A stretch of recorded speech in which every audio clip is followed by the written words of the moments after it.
vocês? Espero que sim, né? Sempre tem essa esperança. Hoje eu não vou poder estar com vocês, porque eu vou ter que fazer um procedimento cirúrgico no olho, mas vai dar tudo certo. Depois eu explico para vocês com calma. Porém, preciso deixar uma coisa para vocês estudarem um pouquinho, né? A gente sempre está preocupado com vocês, que vão fazer prova do PAS aqui uns dias. A gente sempre tem esse carinho, essa preocupação toda de vocês irem bem, né? Então, ontem a gente conversou um pouquinho sobre as soluções aquosas, né? Falando sobre suas características, propriedades, né? E aí, recordando um pouquinho, a gente lembra que uma solução é uma mistura homogênea de duas ou mais substâncias. Um é o soluto e o outro é solvente. Soluto é menor quantidade e o solvente é maior quantidade. A gente lembra que toda vez que a gente fala de soluto, a gente usa o índice 1, para o solvente a gente usa o índice 2 e para a solução a gente não usa nenhum índice, né? Então, quando você fala massa da solução é M, massa do soluto M1, massa do solvente M2, sempre usa essa regra, tá? Então, o que acontece? As soluções são literalmente misturas homogêneas, né? Formadas sobre características sem ter gasto de energia. E na aula passada nós conversamos um pouquinho sobre a expressão da concentração da solução. Como é importante você informar para as pessoas a concentração, você dizer para as pessoas qual a quantidade de uma substância que você tem presente dentro de uma solução, como é o caso do soro fisiológico, 0,9%, 0,9 gramas de sal, cloreto de sódio, a cada 100 gramas de solução, ou a cada 99,1 gramas de água. E quando a gente trabalha essas unidades de concentração, elas dependem muito da sua representação de acordo com a maneira que você mede a grandeza, né? Que você mede o soluto ou mede o solvente, de acordo com a grandeza. Então, você pode medir a massa como sendo em gramas e o volume em litros. Quando você faz isso, você tem essa relação que nós chamamos de concentração comum, como a gente estava conversando na aula passada, né?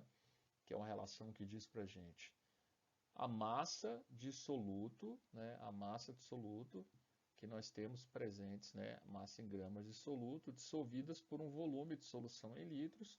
Isso vai te informar a concentração. Então, isso é uma unidade de concentração. Como a gente estava conversando, essas unidades de concentração são muito presentes sobre diversas situações. E eu lembro na aula ter elencado para vocês um pouquinho sobre especificamente o caso do refrigerante, né, que a gente viu que ele tem muito açúcar por litro de solução. E como o impacto que um refrigerante tem na vida das pessoas, que tem que ser observado, né? Você não pode sobrecarregar teu sistema metabólico a todo instante tomando refrigerante açucarado, porque ele faz com que seu organismo trabalhe sobre estresse, né? Apesar de que o refrigerante ele tem uma quantidade de açúcar tão grande que seu corpo ele acha maravilhoso, aquele açúcar satisfaz a pessoa. Porém, a gente sabe que a concentração de açúcar lá é muito elevada, né? Então, além do açúcar, além do soro fisiológico, além do açúcar presente no refrigerante, o sal presente no soro fisiológico, diversos produtos que nós usamos apresentam relações de concentração, né? Então, para essa aula de hoje, eu queria mostrar para vocês alguns exercícios que representam justamente isso e a gente responder de forma conjunta. Cabe ressaltar que para essa semana e para a semana que vem, a gente tem atividades que têm que ser cumpridas por vocês lá no Moodle, tá? Então fique atento a todos esses detalhes. E a primeira questão fala a respeito de vitaminas, né? Nós sabemos que vitaminas são compostos químicos extremamente importantes para o metabolismo do nosso corpo. As vitaminas elas não geram energia, então se você escutar em alguma propaganda, algum jornal, alguma notícia falando que a vitamina te dá força, te dá energia, negativo. Vitaminas não são substâncias consideradas calóricas ou energéticas. Na verdade, elas são muito importantes para o bom funcionamento do nosso corpo, atuando em grande parte como enzimas, sistemas biológicos. E a gente pode citar as duas aqui, né? No caso da vitamina A, né? Vitamina A se encontra ela em fígado, não sei se vocês comem fígado, mas é gostoso. Tem também cenoura, importantíssimo para o bom funcionamento dos olhos. E a vitamina E. Todas as duas são vitaminas que nós chamamos de lipossolúveis, não são vitaminas solúveis em água com muita facilidade, né? Por causa da estrutura química delas, né? Mas aqui ele fala que essas vitaminas elas reduzem os danos de radicais livres do nosso corpo e têm propriedades antioxidantes. Uma delas que é mais importante que essas duas, na verdade todas são importantes, mas uma delas que a gente pode ingerir que é lipossolúvel é a vitamina C. né? O chamado ácido ascórbico, importantíssimo no metabolismo das pessoas. A descoberta de que o ácido ascórbico ele era elementar, fundamental para o bom metabolismo das pessoas, permitiu com que os navegadores conseguissem andar muito tempo pelo mar, né, sem ter as doenças como escorbuto, né, que a gengiva sangra, né. Se uma pessoa tem a língua rachada, não sei se vocês já viram isso, né, tem algumas pessoas que têm a língua um pouquinho rachadinha. Isso pode ser resolvido com o uso de vitamina C, né, tudo falta de vitamina na alimentação, que deixa o cabelo fraco, a pele em uma situação ruim, a unha. Então, tem que ter uma complementação na sua alimentação de forma a você consumir as vitaminas. Não pode ter excesso, porque o excesso também causa intoxicação. E aí, segundo as recomendações diárias, né, a gente precisa de 100 miligramas de vitamina C por dia, né? E aí você consegue essa vitamina como? Laranja, limão, morangos e vários produtos que nós consumimos contêm vitamina C por ela ser um antioxidante, né?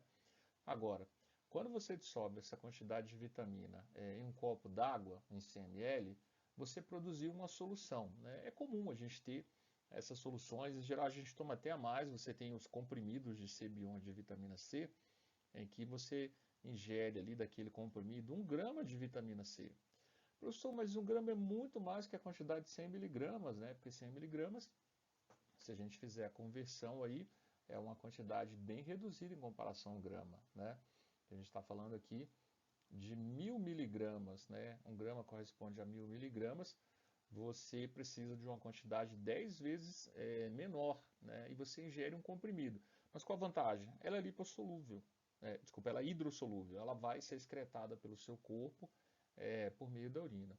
Mas quando você pega 1 grama de vitamina C e coloca dentro de um copo com água, né, a princípio você tem, além da vitamina C, outras substâncias no comprimido efervescentes, aquelas que geram substância gasosa, lá no caso do CO2, né, que chamam muita atenção, né, e fazem com que as pessoas tenham interesse naquela vitamina, que ela está borbulhando alguma coisa, está produzindo gás. Mas quando você dissolve 1 grama em 100 ml, qual é a concentração? Aí você calcula, diz que a concentração comum é a massa do soluto dividido pelo volume de solução em litros. Então, tem que se respeitar aqui a condição das unidades, né? Então, são 100 miligramas, a gente aprendeu na aula passada como é que faz a conversão entre as unidades, né? No caso, a gente tem aqui 100 miligramas, são equivalentes a... Nós temos aí 0,1 gramas, né? Porque 100 miligramas, quando você converte, lembra que grama para miligrama, para você transformar, você tem que aqui automaticamente multiplicar o valor por 1000, ao contrário, você multiplica por 10 a terceira, né? Então, você vai ter aqui uma unidade de concentração que é calculada quando você tem 0,1 grama dividido pelo volume em litros, que é 0,1 litro. Então, a gente tem uma concentração aqui de 1 grama por litro. Professor, mas se eu não transformar? Se você não transformar, não tem problema, porque aqui ó, são 100 miligramas dividido por 100 ml, né, por 100 ml. Quando a gente faz essa conversão, ó, o mili e o mili daqui cancelam, então dá o mesmo resultado. Então a gente vem aqui e marca 1 grama por litro. Então você tem esse valor aí representando essa concentração dessa solução. É uma questão extremamente fácil, pode ser cobrado de você em diversas situações, porque você tem que ter a percepção do cálculo da unidade de concentração, né? Vamos para outra. Essa aqui é legal, porque ela fala do refrigerante. No refrigerante, a gente tem também o ácido fosfórico. Aí vocês devem recordar lá que o professor Neto explicou para vocês uma frase para lembrar o nome dos ácidos, né? É assim, ó, não como bolo claro, só pão e broa, né? Então, pão e broa, né? Ou você pode pão crocante de manhã. Tem várias variações, né? Existem variações para essa frase. Porém, dessas variações, nós sabemos que o ácido em questão é o ácido fosfórico, né? Então, ele é o H3PO4. O H3PO4 é um ácido usado para diversos fins, né? Ele é classificado como sendo um ácido de força moderada, não um ácido forte, mas ele é um aditivo usado na indústria dos alimentos, né? Porque ele é um conservante, né? E as bebidas do tipo cola, todas elas apresentam esse ácido, né? Nesse caso em questão, os ácidos e essas substâncias que são ingeridas pelo nosso corpo, elas têm um limite para ser ingerido, porque a partir desse limite você promove dano. E quem estabelece esses limites? Normalmente a OMS, né, a Organização Mundial de Saúde, ela estabelece os órgãos de controle de segurança para determinadas substâncias. No caso do ácido fosfórico, a gente tem um parâmetro que a gente chama índice diário aceitável. Você só pode ter uma quantidade aceitável para não ter nenhum tipo de dano no seu corpo, né, do ácido fosfórico, que é de 5 miligramas desse ácido para cada quilo de massa corpórea que você tem, né? Isso é interessante, porque o ácido fosfórico em excesso ele pode promover enfraquecimento de ossos, porque o fosfato ele complexa muito bem com o cálcio e ele solubiliza o cálcio que está no sangue, né, cristaliza esse cálcio, retira ele dos ossos, que ele iria direto para as células dos ossos, né? E é comum as pessoas de uma certa idade não terem essa reposição de maneira eficiente, né? Que é uma doença que a gente chama de osteoporose. Muito presente nas mulheres, né, por causa de uma questão metabólica. E também a gente sabe que as pessoas idosas eles não tomam refrigerante, principalmente Coca-Cola, por causa disso. Você enfraquece os ossos.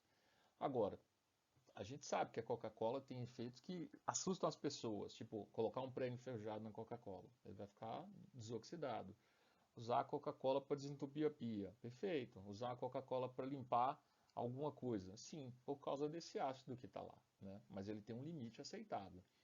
Mas ele considera que uma pessoa que tenha 36 quilos, né, qual a quantidade que essa pessoa pode ingerir, né, de um refrigerante que tem esse ácido? A princípio, a gente inicialmente calcula aqui, para 36 quilos, né, qual é a massa que você pode ingerir. Então, se a gente fizer um cálculo aqui rapidinho, não precisa nem de calculadora, mas sempre é bom confirmar. 5 miligramas por 36, 36 vezes 5 dá 150, mais 30, 180. Vamos ver. 5 vezes 36, 180. Então, uma pessoa com 36 quilos, ela pode ter ingerido por dia 180 miligramas desse ácido. Só que esse ácido se encontra dissolvido dentro de uma bebida, dentro de uma Coca-Cola, de uma bebida que é uma bebida do tipo cola. Coca-Cola, Baré-Cola, Pepsi-Cola, elas têm esse ácido. Agora, o refrigerante ele tem uma concentração aqui do ácido de 2 gramas por litro, né? Então, quando você produz na fábrica, você adiciona para cada litro de Coca-Cola produzido, você tem aí uma quantidade de 1 grama, de 2 gramas por litro, né? Então, você tem que a concentração é de 2 gramas por litro e que uma pessoa só pode gerir uma massa de 180 miligramas, né? 180 miligramas, quando a gente transforma, são 0,18 gramas. Então, qual o volume da bebida que contém essa quantidade que é permitida? Então, a gente vê lá. Concentração é massa sobre o volume, né? Então, eu calculo aqui 2 gramas por litro é igual a 180 miligramas, né, que são 0,18 gramas, dividido pelo volume. Então, a gente consegue assumir que o volume aqui ela equivale a 0,18 dividido por 2, né? Então, quando a gente divide os 180 miligramas aí, 0,18, né? E divide especificamente por 2, a gente tem 0,09 litros, né? Que dá um valor equivalente aqui nesse caso, 90 ml. Então, o que acontece? Uma pessoa com 36 quilos, já acho estranho, né? Porque uma pessoa com 36 quilos não é normal, tá abaixo do peso. Não é um adulto, deve ser uma criança. A gente parte do princípio que a criança não pode tomar Coca-Cola. Mas, se você tem uma pessoa com 36 quilos, uma criança com 36 quilos, né? Isso aqui é hipotético, tá? 90 ml. Se você estipular e dobrar o valor, 36 mais 36, tá, beleza, 72 quilos, que muitos de vocês têm esse peso, 72 quilos ou menos. A gente estaria falando de 180 ml. Então, uma pessoa por dia só deveria consumir um copo com 180 ml de Coca-Cola, para não ter nenhum tipo de complicação. E aquele exagerado que bebe 1 litro de Coca-Cola de uma vez, ele está causando problemas de várias naturezas no seu corpo. Gástrico, problema metabólico por causa do açúcar e, por consequência, também uma descalcificação dos ossos, enfraquecimento da estrutura óssea. Então, fica a dica: reduza a quantidade de refrigerante que você consome. Se você tiver necessidade de beber alguma coisa que seja gaseificada, faça uso da água com gás, que a água com gás é água e CO2. Depois ela vai ser o CO2 ele vai ser eructado, você vai literalmente expulsar ele do seu corpo arrotando, né? Porém, ele tem um gosto azedo, né? É questão de gosto mesmo, de você desenvolver o gosto. É igual o café, né? Café, o correto de você tomar um bom café, um café expresso, é sem açúcar ou sem adoçante. Eu particularmente não consumo açúcar, eu reduzo muito. Eu dou preferência para adoçante. Eu consegui me adaptar bem ao gosto por vários fatores. Eu consegui entender o funcionamento de um adoçante, né? Que a gente costuma usar adoçante. As pessoas que não sabem, os adoçantes existem e são vários tipos químicos, né? São várias substâncias químicas. Uma é sacarina sódica, o outro é o ciclamato, o outro é a estévia, o outro é a sacarose, o outro é a sucralose, né? Então, existem um desses, como é o caso do aspartame, que ele só pode ser usado para bebidas que são frias, porque se você colocar ele num café quente, ele quebra a estrutura, forma ácido aspartico e tem um sabor amargo horrível. Então é tudo uma questão de você compreender o funcionamento, mas os adoçantes devem ser utilizados por pessoas que realmente têm necessidade, né?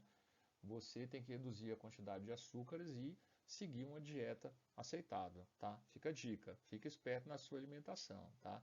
Isso aí é uma coisa bastante importante dentro da sua vida. Então, diminua a quantidade de Coca-Cola, tá? E dos outros também. Então, duas questões. Uma questão com nível mais simples, aplicação direta. Essa aqui você tem que pensar mais. E a nossa terceira questão de hoje foi uma questão que caiu especificamente numa prova da Unicamp. Muito bonita essa questão, muito bonita. Eu digo para vocês que ela é muito bonita e até muito complicada, muito difícil de entender. Vamos fazer a leitura.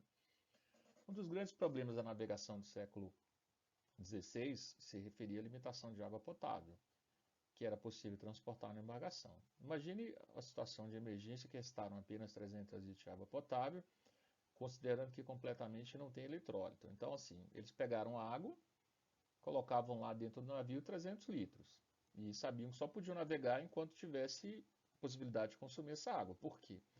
A água do mar tem 25 gramas por litro, né? E o soro fisiológico tem 10. Eles não tinham essa dimensão que a gente pode tomar o soro fisiológico e não tem nenhum problema. A água do mar não. Ela, por natureza, tem muito magnésio e outros íons que dão diarreia na pessoa. Fora o sabor que é intragável, né? Agora ele fala, se os navegantes tivessem o conhecimento da composição do soro, poderiam usar água potável para diluir a água do mar, de modo a obter um soro e teria um volume de líquido maior. Então, qual seria a intenção? Se ele soubesse calcular, ele podia pegar a água potável que ele tem, pegar um pouco de água do mar, misturar os dois e preparar uma bebida que não teria nenhum problema para o seu corpo, né?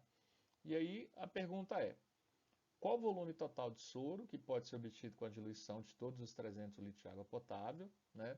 Considerando a presença de 50 pessoas na embarcação, qual a quantidade de sal cada um ia ingerir se ele bebesse a sua porção de água relatada? E também considerando que a água da chuva é originada do mar, né?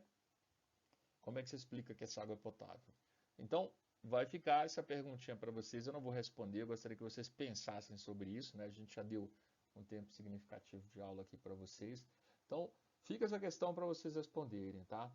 Fiquem com Deus aí, boa semana. Me desculpem por não estar hoje na aula com vocês, mas é porque eu tenho que fazer um procedimento cirúrgico no olho, mas vai dar tudo certo e semana que vem a gente está aí firme e forte conversando com vocês, tá bom? Um abração, fiquem com Deus, tudo de bom, viu? Tchau, tchau.